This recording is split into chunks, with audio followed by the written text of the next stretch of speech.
Amém? Que a graça e a paz do nosso Senhor e Salvador Jesus esteja radiante dentro de você, em nome de Jesus. Quem está em paz? Tem alguém em paz aí? Tem alguém aí cheio da graça e vivendo na graça do Senhor? Amém? Estar em paz, cheio da paz de Deus, é você ter uma confiança plena nele, mesmo em meio às dificuldades. A paz em Deus não é a ausência de problemas, é a confiança em Deus em meio aos problemas. Essa confiança em Deus em meio aos problemas é que nos traz paz. Porque todo mundo tem dificuldades, todo mundo terá problemas em intensidades distintas. Todos nós passaremos por isso, porque ainda estamos presos à carne e ainda estamos envoltos a esse mundo corrompido. O mundo jaz no maligno. A todo instante, a todo momento, o inimigo ele vai tentar destruir os homens. E quando um desses homens sai do meio das trevas, humanamente falando, e vem para Cristo, o diabo vai tentar trazê-lo de volta. Ele é o nosso adversário, ele é o nosso acusador. Então é aí onde surgem os problemas referentes ao diabo, mas também tem problemas referentes aos nossos erros. Quem aqui é falho? Quem aqui é limitado? Esses problemas eles surgem de acordo com os nossos erros. Então, de um jeito ou de outro, de um lado ou de outro, tanto do lado físico, terreno, como espiritual, nós enfrentaremos dificuldades. Porém, se nós confiarmos em Deus, nós teremos paz. Porque Cristo em João 14, 27, ele vai dizer: deixe-vos a paz, a minha paz vos dou, não vos la dou como o mundo a dá. Crede em mim, não se atemorize. Qual é a paz que o mundo dá e como que o mundo dá essa paz? É quando está tudo em ordem, é quando a conta bancária está positiva, é quando você não deve ninguém, é quando você não erra com ninguém, é quando está tudo bem dentro de casa. Então, se você chega, está tudo no lugar, se você chega e está tudo bem com a tua família, se você chega e não tem nenhum problema com ninguém, se as tuas finanças estão 100%, aliás, estão 100% e tudo mais, você tem paz. Mas às vezes desanda um negócio aqui, aparece um desafio dali, você erra aqui, você erra acolá. De acordo com o mundo, quando isso acontece, a paz vai embora. É ou não é assim? A paz vai embora. Essa é a maneira que o mundo dá a paz, ok? Quando está tudo em ordem. Quando você não está doendo nada, nem um dente, nem uma unha encravada. Quando está tudo assim, você tem paz. Essa é a paz de acordo com o mundo. Agora, a paz de Cristo não. Mesmo se você está doente, e já lutou tanto contra uma doença às vezes, e mesmo assim a dor vem, ela é recorrente, mas se você confia em Deus, se você tem a paz de Deus, como Jesus fala, então você terá de fato paz. Você terá de fato paz, em meio a qualquer problema. E a graça, isso é a paz de Cristo, e a graça é o favor dele em relação a nós, que ele faz sem nenhum merecimento nosso. Nós não fizemos nada para merecer a atitude de Deus em relação a nós. O movimento de Deus em relação ao homem, sem o merecimento desse homem, é graça. É graça. A graça de Deus é isso. Eu não fiz nada para merecer o movimento de Deus, a ação de Deus, a bênção de Deus na minha vida. Isso é graça. Isso é graça de verdade. É por isso que nenhum crente, vamos usar essa expressão, ele pode ser arrogante, comportamento de independência por causa dos seus acertos, capacidades, inteligência, justiça própria, retidão própria. Nenhum ser humano, nenhum crente ele pode se inflar nisso. É por isso que o crente, ele tem que ser humilde. O crente tem que ser humilde. Se ele não for humilde, ele não vive na graça. Ele vive na lei, porque é a lei que faz o crente achar-se merecedor. Eu sou dizimista fiel, eu oro tantos minutos por dia, tantas horas por dia, eu sou assim, eu sou assado, eu pago minhas contas em dia e não sei o que. Temos que fazer tudo isso? Temos, mas não é por isso que Deus se move em nosso favor. Não, Deus se move em nosso favor porque Ele nos ama, não é pelo nosso merecimento. Então, paz e graça é isso. A paz é a confiança em Deus em meio a problemas, dores, tribulações. A graça é o movimento de Deus em nossa direção sem que tenhamos feito algo para Deus ser obrigado.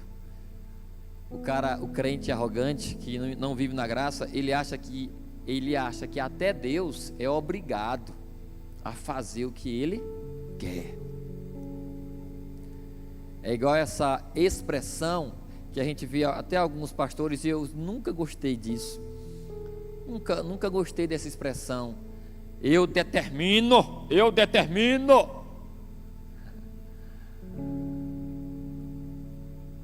Soa como que tipo, Deus é obrigado a fazer, porque Ele falou, então Ele é obrigado a fazer. Esse tipo de comportamento não é de alguém que vive na graça, mas na lei. Eu fiz, então tem que acontecer. É diferente de fé, né? Mas voltando aqui, queridos, em nome de Jesus, agora vamos para a palavra, a mensagem dessa manhã. Tudo aquilo que nós falamos vem do Senhor, e principalmente no altar, que eu estou falando nesse momento aqui. Porque quando nós estamos preparados aqui para ser usados por Deus, nós somos canal de Deus. Então, Deus, Ele nos usa como Ele quer, em nome de Jesus, ok? Tipo, eu subi aqui, eu não pensei em falar isso que eu falei agora. Eu não planejei, eu não subi para falar isso que você acabou de ouvir. Isso aqui veio do Espírito, ok? Aqui sim, beleza, eu preparei, né? Agora, isso que a gente vai falar agora. Mas o que eu quero dizer com isso? Esteja aberto a tudo aquilo que acontece no culto, porque Deus está usando quem está no altar. Deus está usando quem está no altar. Deus usa quem está no altar, em nome de Jesus, para a glória dEle, para a edificação sua. Quem recebe, aplaude o Senhor em nome de Jesus. Aleluias. Queridos, ontem eu estava conversando até com a pastora Keliane, a respeito de Moisés. E nós temos um momento em Moisés, dois grandes homens de Deus que sempre eu li mais sobre eles e sempre são os que mais chamam a minha atenção. É ruim quando a gente fala assim, esses dois, eleger dois, e tal. Mas assim, uma maneira de falar, Moisés e Paulo. Mas aí tem Davi, não, tem Davi também, é verdade, tem Davi, Mas assim, Moisés, ele foi incrível. Moisés, ele foi incrível. E você vê Moisés, porque Moisés, ele morreu com quantos anos? Quem sabe? Alguém sabe? Com 120 anos. Ele morreu com 120 anos, acho que foi Josué que morreu com 110. Mas Moisés morreu com 120 anos. E a vida de Moisés, ela foi dividida em 3 partes. Até nisso a gente vê algumas 3 partes. Deus Pai, Filho e Espírito Santo. 3, Mas assim, a vida dele foi dividida em 3 partes. Desde o início da vida de Moisés, nós vemos que, tipo assim, ele viveu pressionado. Era apenas um bebê, ele já vivia pressionado e ameaçado. Por quê? Porque existia uma ordenança de Faraó para que todos os meninos israelitas ou hebreus, eles fossem mortos, não era verdade? Todos os meninos que fossem nascendo, a ordem do Faraó para as parteiras. Esse Faraó não conhecia José, nem conheceu José, nem ouviu falar de José, e ele viu o povo hebreu crescendo. E de fato o povo de Israel, o povo hebreu, o povo de Deus, escolhido de Deus, o Israel de Deus. E você é Israel de Deus? Quem é Israel de Deus? Diga aleluias. Você é Israel de Deus. Então era um povo que tudo que eles faziam era mais notado, fluía mais, eram mais fortes, eram prolíferos, eram abençoados em tudo que faziam. Até para também, no sentido natural, a terra que eles estavam era a melhor terra do Egito, a terra de Gósen. Eles moravam na terra de Gósen, era a terra mais fértil do Egito, porque o faraó que conhecia José foi que disse: leve teu pai e seu povo para a terra de Gósen. E essa terra era a melhor terra do Egito.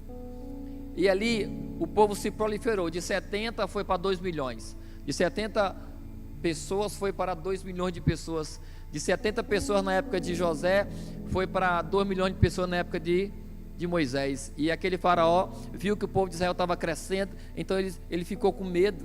Ele disse: não, nós temos que dar um jeito de prender esse povo logo aqui, porque daqui um dia, se eles quiserem tomar o poder, eles vão tomar e tal. Aí ele então escraviza o povo de Israel, mas também ele manda matar os meninos, porque é o homem que defende, é o homem que é forte, é o homem que é o soldado bravo, encorajado e tudo mais, para guerrear e batalhar e para tomar, né? Então vamos escravizar os vivos e vamos matar os que estão nascendo, os meninos. Aí essa era a ordem para as parteiras. Mas as parteiras, elas temeram fazer isso. Elas temeram. E ali Moisés nasce. Faraó, ele manda os soldados dele, já que ele viu que as parteiras não estavam obedecendo ele, matando os meninos, aí ele mandou os soldados ir atrás e matar todos os bebês, meninos. Você conhece a história? É porque quando eu entro assim nos detalhes, fica viajando, né? Nos detalhes da Bíblia, que são maravilhosos. Por isso que eu falo muito assim, nesse sentido. E ali a sua mãe pega Moisés, que já era desde bebê um menino bonito, coloca ele num cesto, porque ela sabia que viriam atrás dele, e ela, numa atitude de desespero, humanamente falando, mas espiritualmente falando, era Deus que estava conduzindo ela, né? E às vezes Deus usa você e você nem sabe.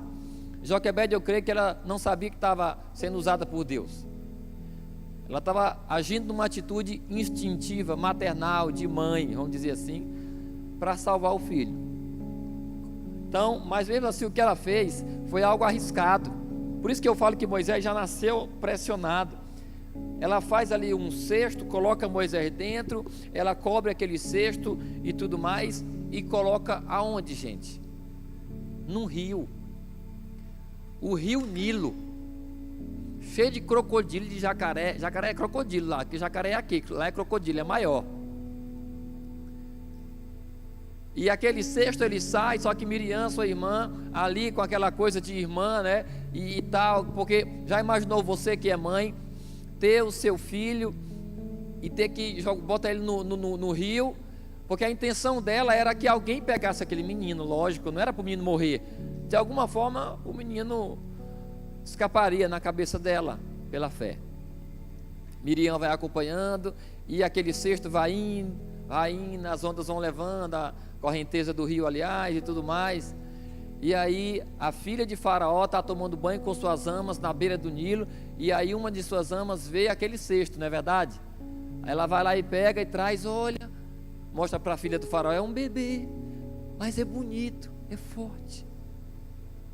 Aquela, eu não sei se ela era, acho que ela não era casada, né? Mas ela pega aquele bebê para ela e cria aquele bebê.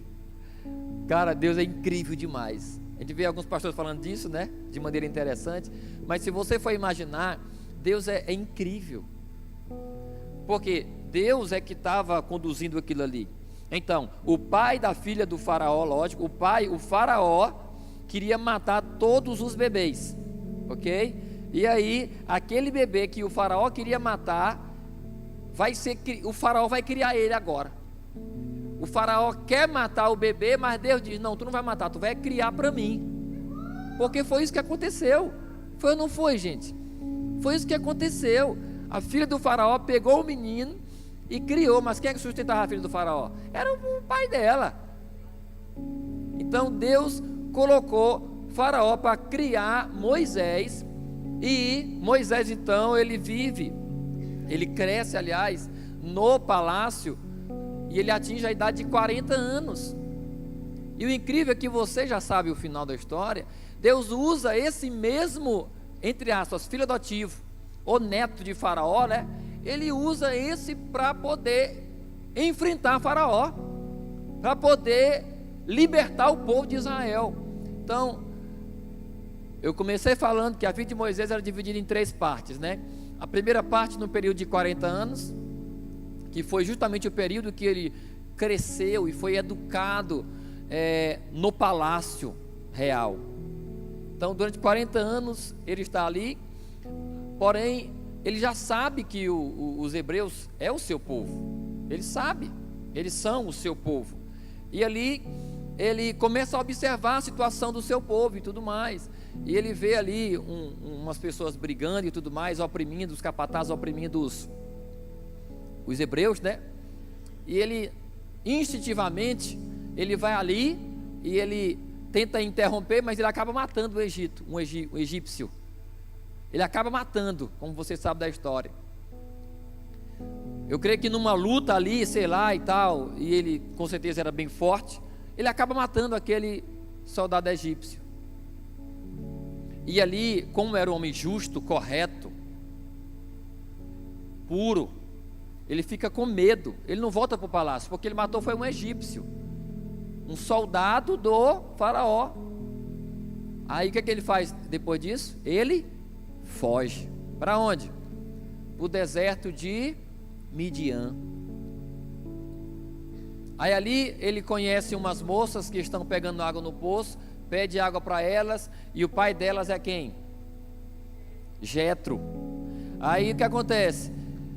Resumindo aqui a história, porque eu não vou nem entrar aqui na... Aí o que acontece? Ele vai e ele se casa com uma das filhas de Jetro, vai morar com Jetro. Jetro era um sacerdote, né, ali na terra de Midian. E ali ele vai passar também, assim como ele passa 40 anos no palácio, ali com 40 anos de idade, ele chega em Midian, se casa, tem filhos e tal, e ele vive 40 anos ali, no deserto. Aí, depois desses 40 anos, ou seja, ele já tem 80, está pastoreando as ovelhas de seu sogro Jetro no deserto. Aí ele tem a experiência da sarça ardente.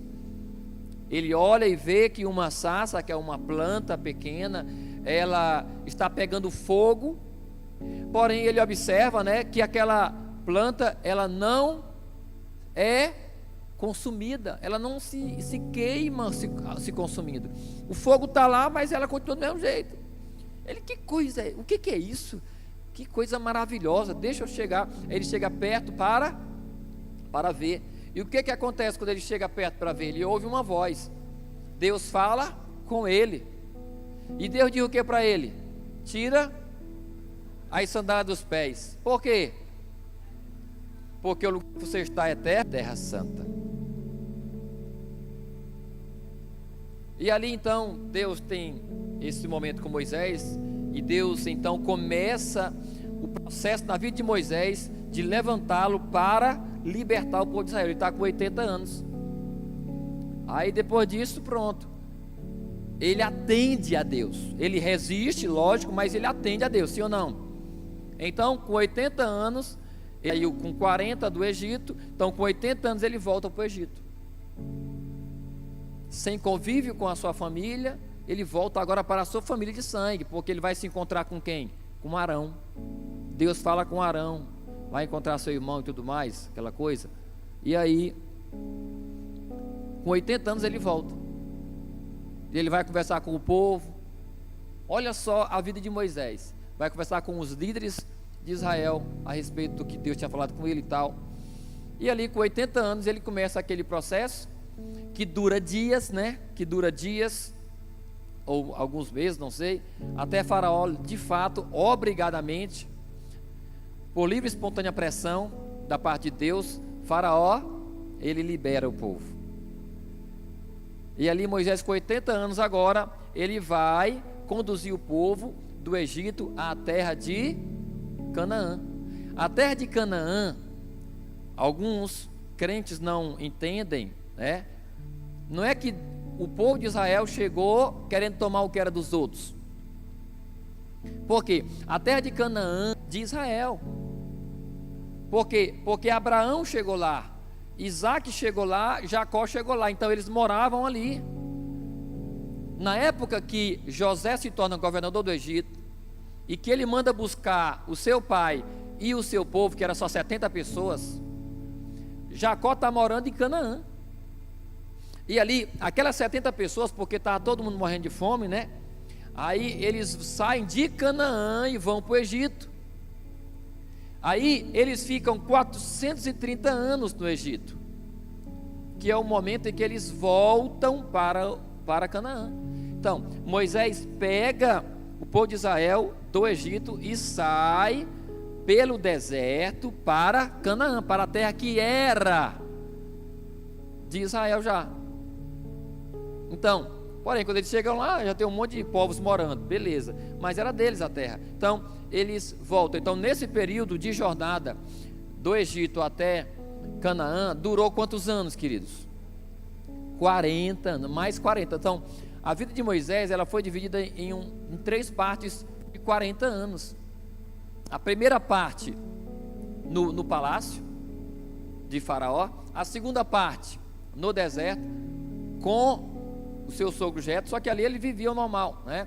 E a terceira parte no deserto, já em direção a Canaã. Porém, você sabe que Moisés foi impedido por Deus de entrar na própria terra que ele estava conduzindo o povo, sabe ou não sabe? Você sabe disso? Moisés entrou na terra? Não. Mas ele não entrou simplesmente porque ele morreu. Ele morreu antes, ok? Mas não foi porque ele morreu por causa do pecado, porque você sabe que na história, todos os que saíram do Egito, vivos, eles não entraram em Canaã, só os que nasceram no deserto. Somente 2 homens que saíram vivos do Egito é que entraram na terra de Canaã. Quem foram esses 2? Josué e Calebe. Moisés era para ser o terceiro, mas ele não entrou porque Deus não permitiu.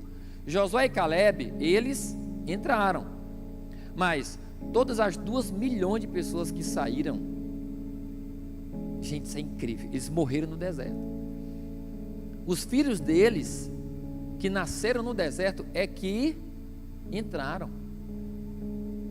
Então, só entrou em Canaã quem era de 40 anos para baixo.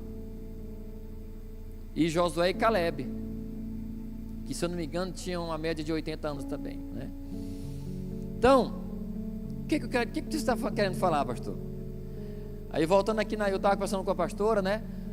Quem está assistindo um documentário lá de Moisés e de Israel, e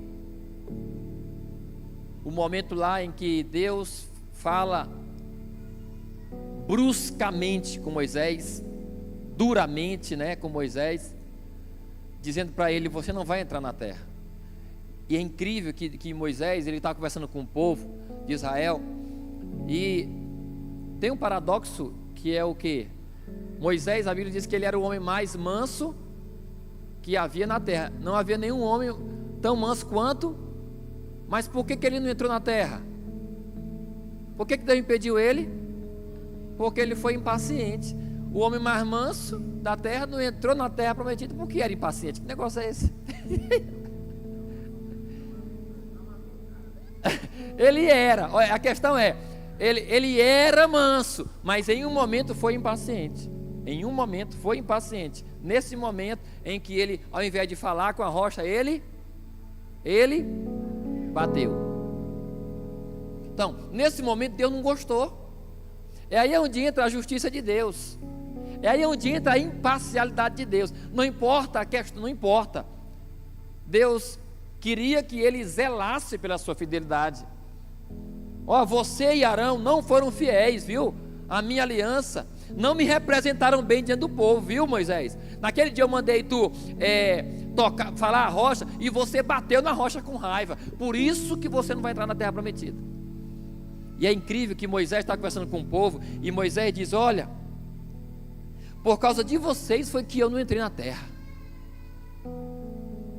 Ele está sendo sincero. Por quê? Porque o povo estava no pé dele, nós quer água, e o povo, né? O povo, isso foi a bateria? Vocês ouviram? Pareceu a bateria. Vocês ouviram? Tem alguém ali dentro? Ah, tá. Fica atento, meu querido, porque Deus está aqui. Quem crê que Deus está aqui? Eu não estou dizendo que foi Deus, mas fica atento, Deus está aqui. O que acontece? Moisés, ele estava ali falando com o povo: por causa de vocês eu não entrei na terra. E eu ainda insisti, ele fala, eu ainda insisti com Deus para ele me deixar entrar na terra. Mas Deus disse o quê? Deus disse: basta. Eu já te disse, Moisés, basta, não fale mais isso comigo não, projeta aí então não. Deuteronômio 3, versículo 23. Olha aí, ó. Naquela ocasião implorei ao Senhor: ó soberano Senhor, tu começaste a mostrar ao teu servo a tua grandeza e a tua mão poderosa. Que Deus existe no céu ou na terra que possa realizar as tuas obras e os teus feitos poderosos? Por favor, deixa-me o quê? Atravessar, para que eu veja a boa terra do outro lado do Jordão, a bela região montanhosa e o Líbano. Exclama. Lembra que eu estou falando naquele dia de exclamação? Ele não falou, só falou normalmente, ele estava implorando. Passa. Contudo, por causa de vocês, o Senhor irou-se contra mim e não quis me atender. Ele disse: o quê? Basta, não me fale mais sobre isso. Gente, olha só a conversa de Moisés com Deus, de Deus com Moisés. Que intimidade, gente. Que intimidade esse homem tinha com Deus. Ó, a minha intenção aqui é falar o seguinte: um homem inteiramente gasto por Deus, ou para Deus, ou por causa de Deus, ou gasto em Deus. Quem? Moisés. Ele foi gasto por Deus. Então, Moisés sai do Egito, fugido, vai para o deserto, vive numa terra que ele não está com o pai dele, não está com a mãe dele, não está com nenhum irmão dele. Porém ele casa, ele tem filhos, ele está vivendo em paz.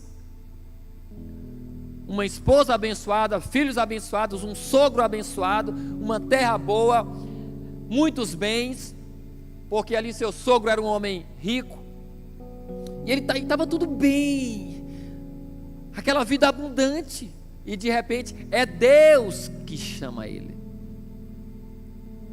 é Deus que chama ele, e ele vai viver algo que ele não projetou. Ele vai viver algo que Deus projetou para ele. E ao ponto, se nós formos humanos nesse raciocínio, a gente vai querer dizer: mas Deus, o Senhor foi duro demais com Moisés. Moisés, ele estava na terra de Midian, com esposa, filhos, uma vida boa, o Senhor tirou ele de lá, para ser criticado, a todo momento sofrer pressão do povo, porque até mesmo antes de sair com o povo para o deserto, naquele íntere, naquele processo ali, de ir até Faraó e falar a Faraó: deixa meu povo ir. Deus diz, o grande eu sou diz, deixa o meu povo ir. Sempre que ele falava, Faraó endurecia, mas quem sofria era o povo. Era ou não era? Quem sofria era o povo. Moisés ia, falava para Faraó deixar o povo ir, mas Faraó endurecia o coração e o povo sofria. E o povo reclamava com quem? Com Moisés, não era com Deus. A todo momento Moisés vivia em pressão. Já no momento em que ele sai, depois daquele grandioso milagre da abertura do Mar Vermelho, mesmo depois dos 10 milagres, das 10 pragas, que foram 10 milagres, o povo não cria, não acreditava ainda. E aí, antes de sair, tem outro extraordinário acontecimento: um mar se abrir, eles passarem a pé enxuto. O que é pé enxuto? Pé enxuto, meu amigo, é eles passarem em terra seca. Ou seja, às vezes, quando tu joga água, às vezes não, sempre que você joga água no chão, na terra, a terra fica o quê? Molhada. Então, tem que dar um tempo para o sol queimar aquela terra para ficar seca, sim ou não? Mas Deus abriu o mar e a terra não ficou nem molhada. Olha que coisa, gente. Aí o que acontece? O povo passa. Aí quem assistiu o Príncipe do Egito? Mas aquele do desenho. Quem assistiu? Meu Deus, que desenho fantástico, o Príncipe do Egito.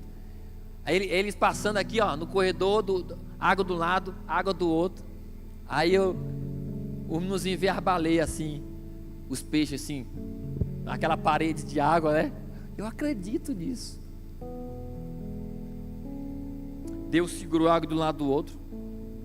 Imagine só 2 milhões de pessoas atravessar aquilo ali, caminhando, menino, carroça, aliás, boi, jumento, ovelha, cachorro, as veinhas. Espera, meu filho, espera. Bora ligeiro, os homens querem matar nós. Mas o que eu quero dizer? Que demorou. E ali lá vinha o exército de Faraó.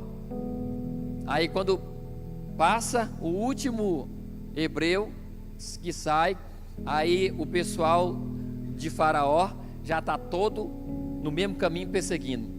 E aí o que acontece? Deus faz com que o mar volte, se feche. E todo Israel viu. O povo de Israel, os soldados do Egito morrendo afogados. Cavalos. Olha esse grande milagre. Mas quando o povo sai, já sai do mar, no primeiro momento que tem sede, eles começam a reclamar por água. Estão perto de Mara, se eu não me engano é o primeiro momento, perto de Mara, foram beber água, mas era amarga as águas. Aí Moisés joga um galho de água naquele lago, e ali as águas ficam doces, né? Mas o povo toda hora reclamando. E aí Moisés sofreu tudo isso. E aí ele, em um momento realmente, porque ele desobedeceu Deus mesmo, é fato, ele desobedeceu Deus. Mas humanamente falando, como eu estava dizendo, se nós formos observar, humanamente falando, foi muito pesado. Deus poderia ter, entre aspas, castigado Moisés de outra forma, mas deixava ele entrar na terra prometida, humanamente falando. Mas pelo meu espírito eu não vou pensar assim, querido. Eu vou pensar sempre: Deus é fiel, Deus é justo, Deus sabe o que faz. Eu não posso e nem vou questionar Deus. Louco é o homem que questiona Deus. Então, Deus diz: você não vai entrar na terra. Aí o que acontece? Alguém pode dizer assim: olha o que Moisés perdeu, ou olha o que Deus não deixou Moisés ganhar. Olha o que Deus não deixou Moisés ganhar. Olha o que ele perdeu. Ele deu a vida dele durante aqueles 40 anos para ver a terra prometida, a tão sonhada terra prometida, que manava leite e mel. A tão sonhada terra, ele não desfrutou dela. Mas, querido, aí eu disse para a pastora Kaline assim: amor, a questão aí é a seguinte: Deus, o que Deus tem para nós, que é aquilo que olhos não viram, ouvidos não ouviram e o coração jamais sentiu, é isso que Deus tem para nós. Isso que Deus tem para nós é melhor do que a melhor coisa que a terra possa me dar. O que Deus tem para mim no céu e para você no céu, a melhor coisa dessa terra multiplicada por 1 milhão, não chega nem nos pés. Então, eu creio que quando Moisés morre na presença do Senhor, ele já está no paraíso. Eu acredito que todos os que morrem antes ou até a volta de Jesus estão no paraíso. Eu não acredito que Moisés está dormindo no nada, e de repente, quando Deus ressuscitar todo mundo para o juízo final, aí ele vai então voltar à existência. Não acredito nisso. Eu acredito que todos os que já morreram e que foram salvos estão no paraíso. Então, quando Moisés fecha os olhos no Monte Nebo, morrendo, e abre os olhos, ele está no paraíso. E o que ele vê, nem olhos viram, nem ouvidos ouviram, e ele não sentiu. O que ele vê é de fato a terra prometida, que é eterna, que é o céu. Moisés não perdeu nada. Moisés não perdeu nada. Qualquer coisa nessa terra que, entre aspas, você perca por causa de Deus, você não perde, você está ganhando. Você está entendendo? Moisés não perdeu nada, ele estava ganhando. A terra prometida, que humanamente falando era tão aguardada por ele, não se compara à terra prometida espiritual que te aguarda, que te espera. Esse é o teu maior prêmio. É por isso que eu digo que o que nós teremos com Deus no céu é infinitamente melhor, ao ponto de não sentirmos falta e de não sofrermos por nosso pai, que vai morrer, vai para o inferno, se acontecer. Aqui é um exemplo. Você ama tanto seu pai, você ama tanto a sua mãe, mas eles não querem Jesus de jeito nenhum. E se tal filho converte, ele morre com Jesus, vai para o céu. Seus pais não convertem, vão para o inferno. Existirá uma separação que será eterna. Esse filho nunca mais verá os seus pais, mas ele estará no céu. Seus pais nunca mais serão vistos por ele. Porém, ele não vai sofrer pela ausência dos pais no céu, porque o que ele terá lá é infinitamente vezes maior, melhor, mais prazeroso do que qualquer amor, do que qualquer prazer aqui na terra,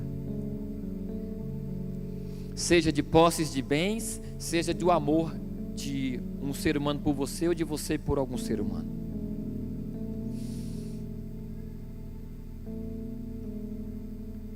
Porém, só vai viver e passar pelo que Moisés passou, só vai viver e passar pelo que Moisés passou quem está disposto a ser gasto para Deus, por Deus, em Deus. Se você internamente no seu coração não tiver essa disposição, por mais que ainda você não viva isso em plenitude, porque às vezes nós temos essa intenção de viver totalmente gastos, ser gastos para Deus, mas ainda não estamos em plenitude vivendo isso. Mas se eu tenho essa intenção, se eu sou completamente dado de coração para o meu Deus e morrer assim, eu viverei o que Moisés viveu. eu abrirei, fecharei os meus olhos na terra e abrirei no céu.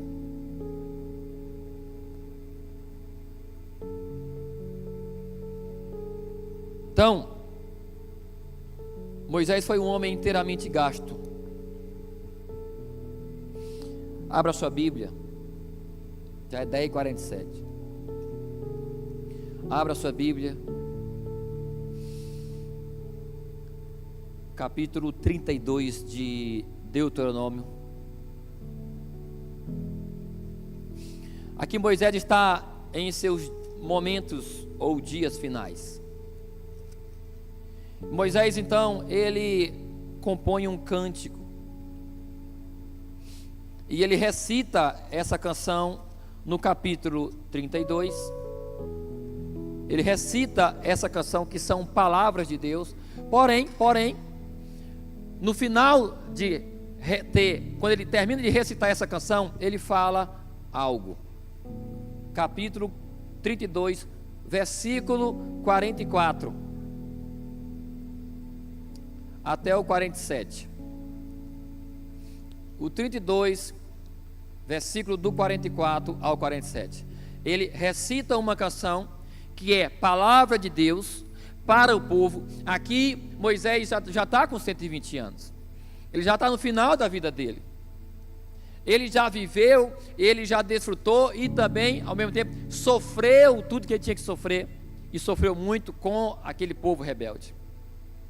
E a intenção dele era sempre que aquele povo estivesse em contato com Deus, em obediência a Deus, em santidade, andando com Deus. Essa é a verdadeira intenção do líder, essa é a verdadeira intenção do pastor, essa é a verdadeira intenção de Deus. Moisés representava Deus, e o que ele queria era que o povo sempre estivesse com Deus. O que eu sempre quero como pastor é ver todo mundo sentado aqui, ceia, culto de quarta-feira, culto de... tá aqui, ó. É o que Deus também espera. Então, Moisés, então, ele está terminando esse momento.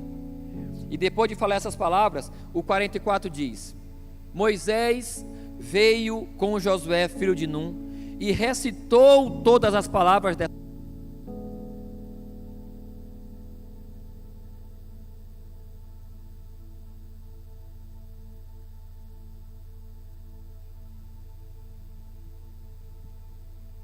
Amém.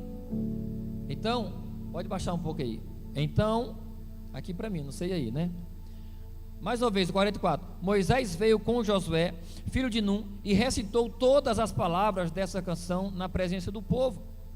Quando Moisés terminou de recitar todas essas palavras a todo Israel, ele disse ao povo: guardem no coração todas as palavras que hoje lhes declarei solenemente, para que ordenem a seus filhos que obedeçam fielmente a todas as palavras desta lei. Aí olha o que ele diz, 47. Elas não são palavras inúteis. São o quê? São o quê, igreja? Elas não são palavras inúteis, são a sua vida. São a sua vida. A gente vai já ouvir uma canção espontânea. Já deixa no gatilho. Ela fala sobre isso. Sobre não é desperdício eu gastar a minha vida para Deus. Não.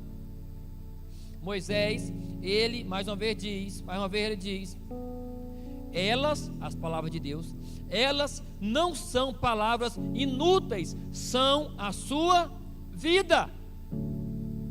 Ou seja, se eu não tenho dentro de mim e nem vivo essas palavras, que são a palavra de Deus, eu não vivo, eu não tenho vida. Ouçam, crentes, nunca abandonem a palavra de Deus.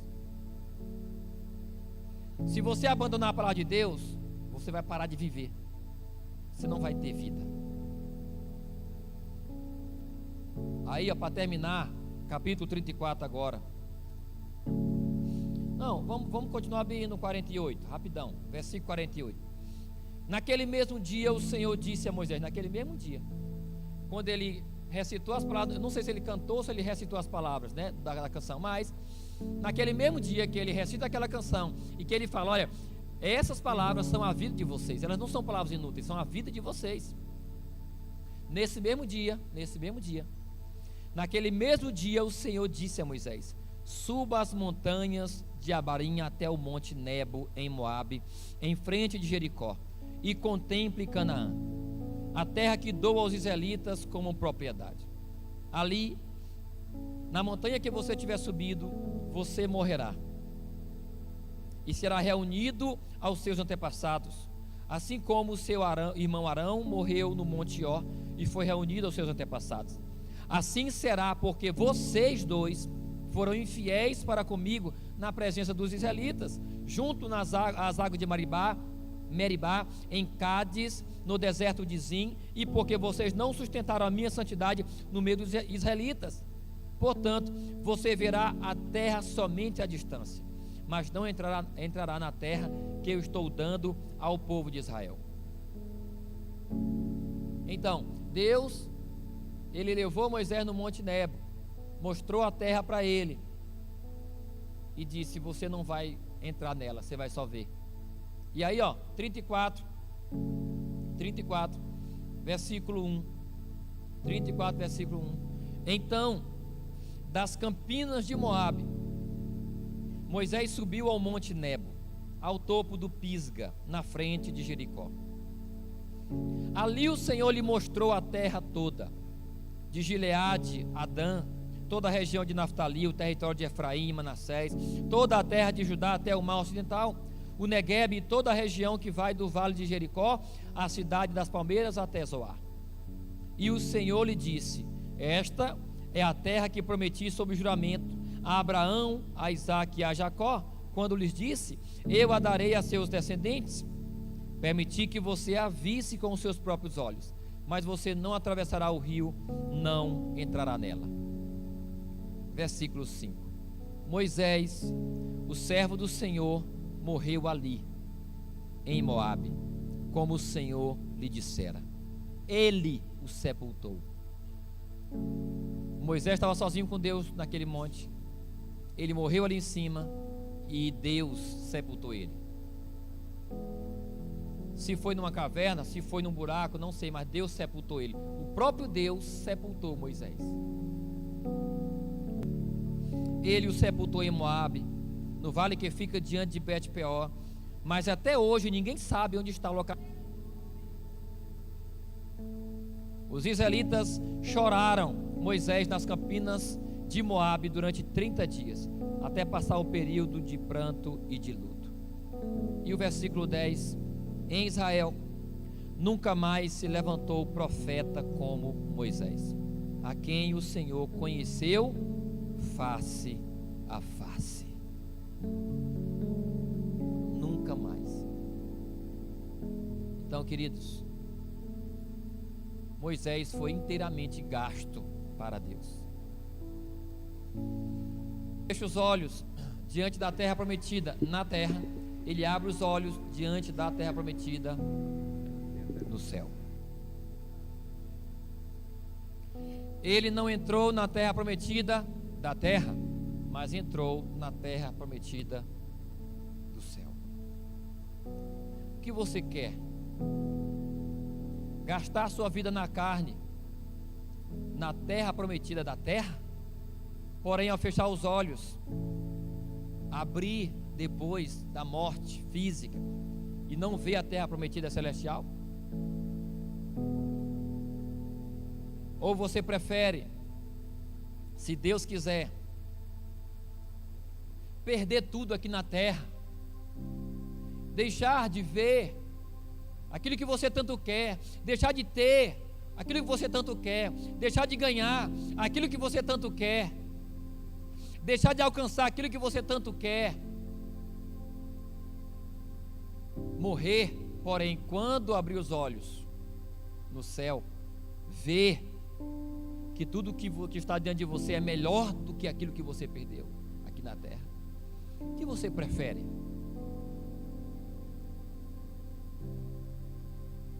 Para que possamos ter isso, querido, temos que valorizar nossa vida com Deus. Nunca perca de vista o melhor de Deus já aqui. O teu relacionamento com Ele aqui tem que ser o mais importante.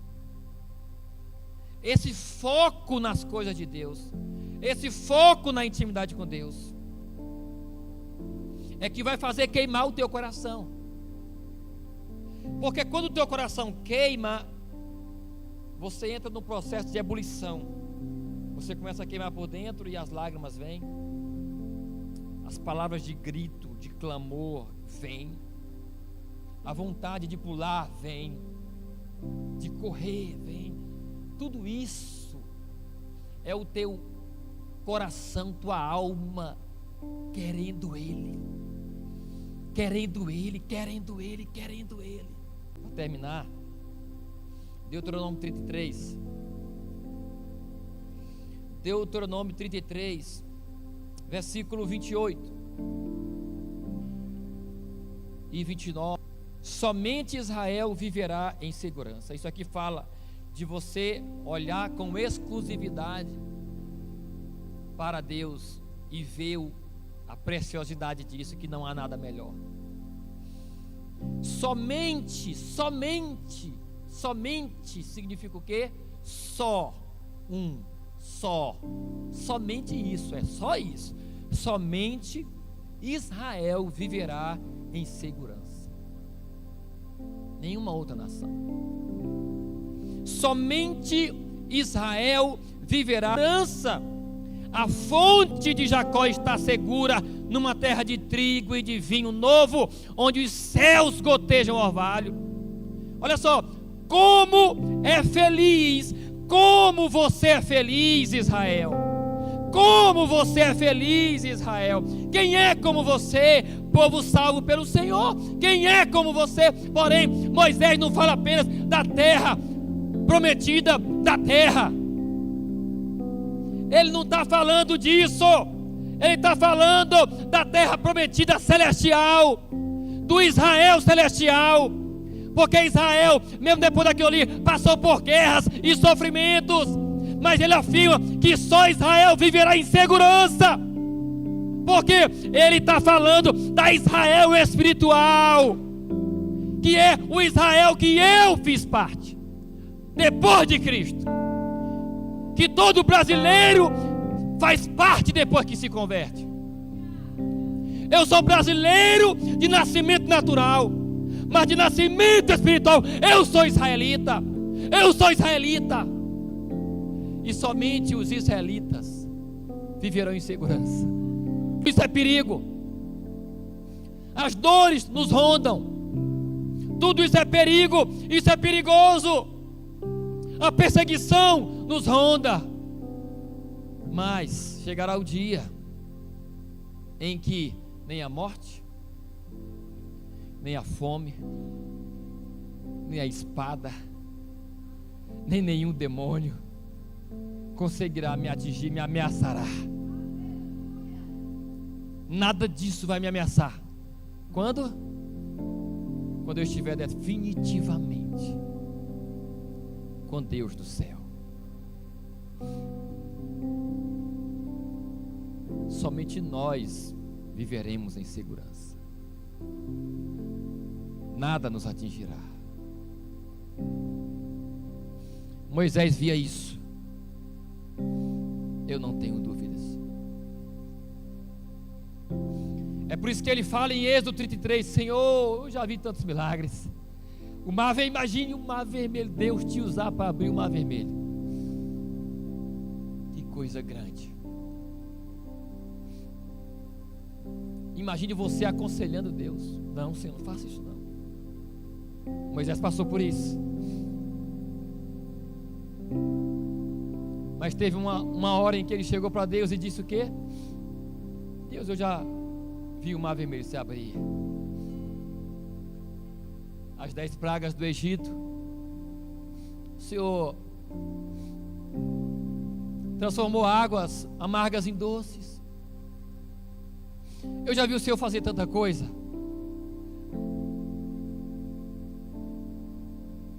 mas existe algo que eu quero,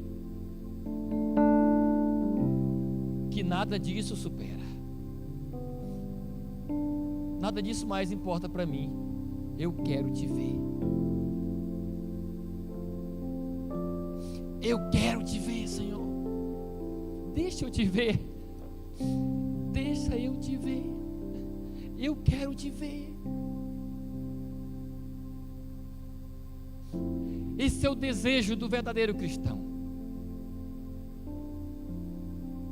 Porque para o verdadeiro cristão, nenhuma bênção de Deus é maior do que a intimidade. Nenhuma bênção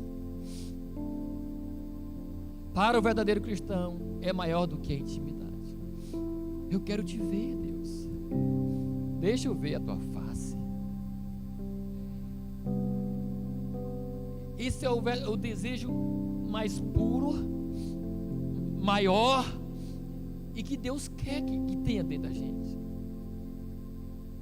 Querer Ele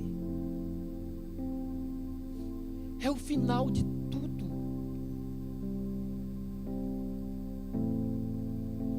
Então, para fechar,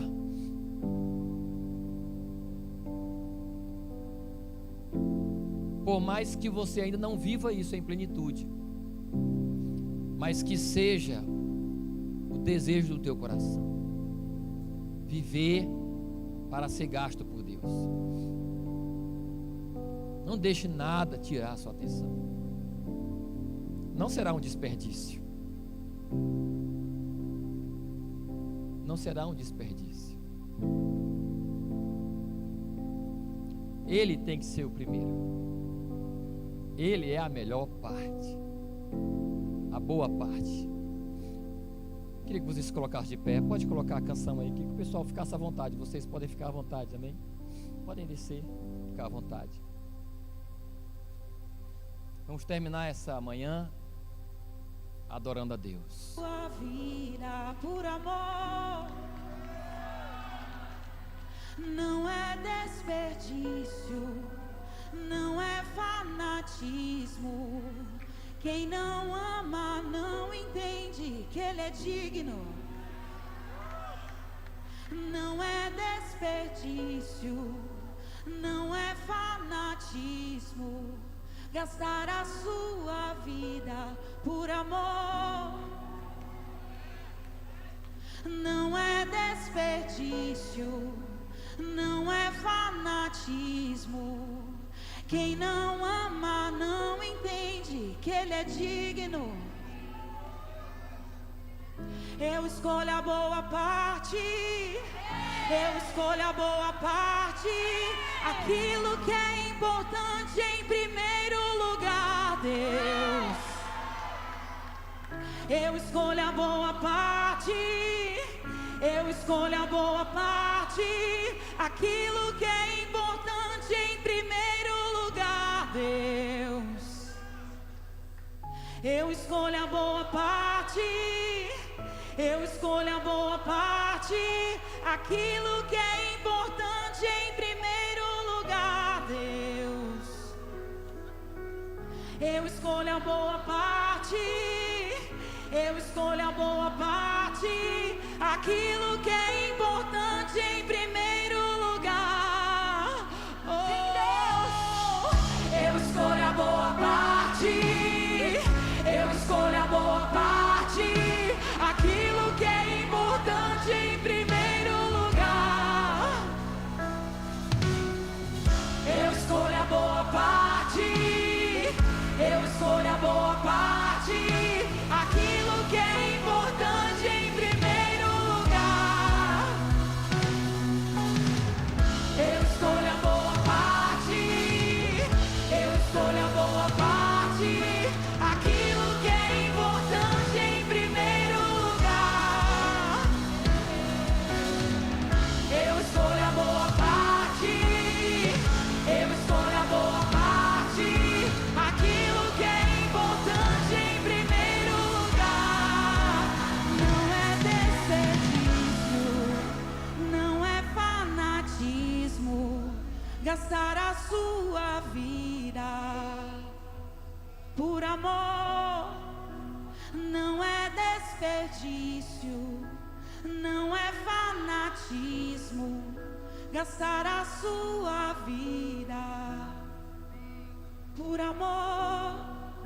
Não é desperdício, não é fanatismo gastar a sua vida por amor. Não é desperdício, não é fanatismo. Quem não ama não entende que ele é ti. Diana, quero chamar aqui o Anderson e a Emily aqui na frente, em nome de Jesus, que vão servir, amém?